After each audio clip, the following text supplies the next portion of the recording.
25 April থেকে শুরু হতে যাচ্ছে আমাদের তদবির শিক্ষা কোর্স। যেই সমস্ত বন্ধুরা ভর্তি হতে আগ্রহী ডিসপ্লেতে দেওয়া নাম্বারে যোগাযোগ করে ভর্তি হয়ে যাবেন ইনশাআল্লাহ। আজকে একটি গুরুত্বপূর্ণ বিষয় নিয়ে আপনাদের সাথে আলোচনা করতে যাচ্ছি। যে সমস্ত বন্ধুরা চায় যে মানুষের নিকট সে সম্মানিত হোক, সকল মানুষ তাকে শ্রদ্ধা করুক, এই শ্রদ্ধা অর্জন করার জন্য আমরা সকলেই দীর্ঘ প্রচেষ্টা করে থাকি। কিন্তু এই শ্রদ্ধাটা অর্জন করার জন্য বাতেনি যেই আমলগুলো রয়েছে এগুলো যদি আপনার মধ্যে না থাকে, এই শ্রদ্ধা অর্জন করা সম্ভব না।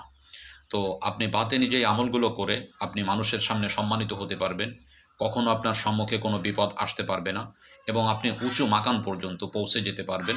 এর জন্য একটা করণীয় আমল হলো আল্লাহ তাআলার সিফাতির নাম ইয়া সামিউ ইয়া বাসীরু।